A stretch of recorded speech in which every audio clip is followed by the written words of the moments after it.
सांगली शहरासह जिल्ह्यामध्ये रात्रीपासून जो मुसळधार पाऊस सुरू होता, त्यामुळे आपण पाहू शकता शामरावनगर परिसरात असेल किंवा सांगली महापालिका क्षेत्रातील अनेक उपनगरामध्ये घरात पाणी शिरलेलं आहे। आपण सध्या शामरावनगरमध्ये आहोत, हे आपण पाहू शकता।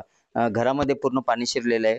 एकंदरीत पाहिलं तर रात्री पाऊस जो सुरू झाला होता तो सातत्यानं कोसळत होता आणि अशा पद्धतीनं सततधार या पावसानं सुरू असल्यामुळे या ठिकाणी शामरावनगर परिसरातील घरामध्ये पाणी गेलेलं आहे। आपण पाहू शकता संपूर्ण घरात हे पाणीच पाणी झालेलं आहे।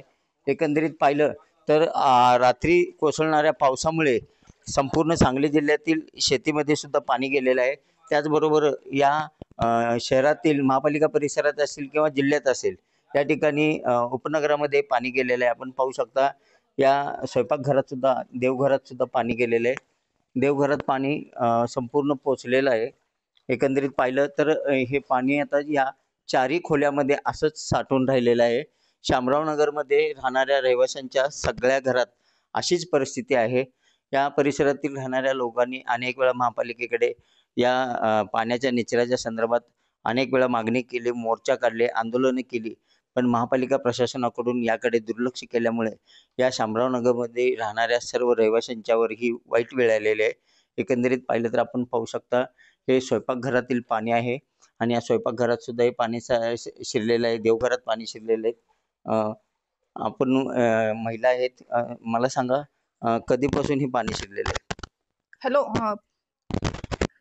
पहाटे 4 पासून पाणी चालू आहे। मी हे पाणी कमी हीच आमची हे कमीच होईना, हा पाणी कमी घरातच शिरलेलं आहे। हा घरातच शिरलंय पाणी पूर्ण।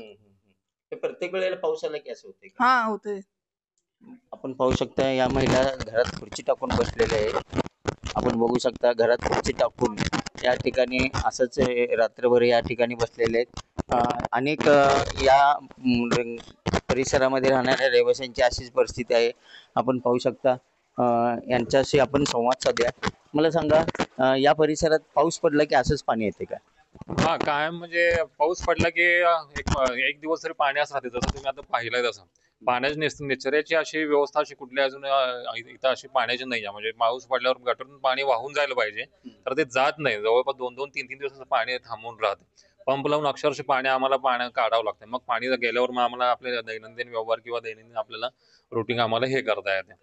लवकरात लवकर ह्याच्यावर काहीतरी इथल्या स्थानिक महानगरपालिकेने लवकरात लवकर पाण्याचा निचरा कसा होईल ह्याच्यावर लवकरात लवकर नियोजन केलं पाहिजे। कारण हा इथं शामरावनगरला जवळपास 5 ते 10,000 लोकांच्या लोकवस्तीचा हा भाग आहे। बऱ्याच अशा घरांमध्ये अशी परिस्थिती सध्या या पावसामुळे म्हणा किंवा प्रत्येक पावसाळ्यात अशी पाण्याची परिस्थिती निर्माण झालेली असते।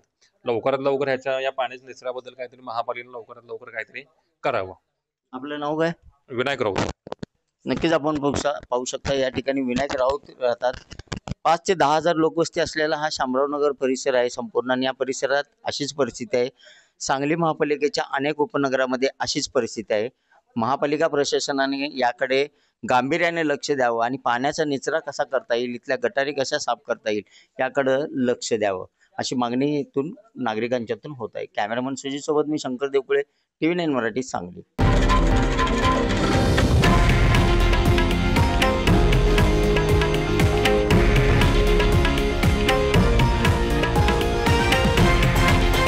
हे आहे देशातील नंबर 1 न्यूज नेटवर्क आणि आपण पाहत आहात TV9 मराठी, एकमेव।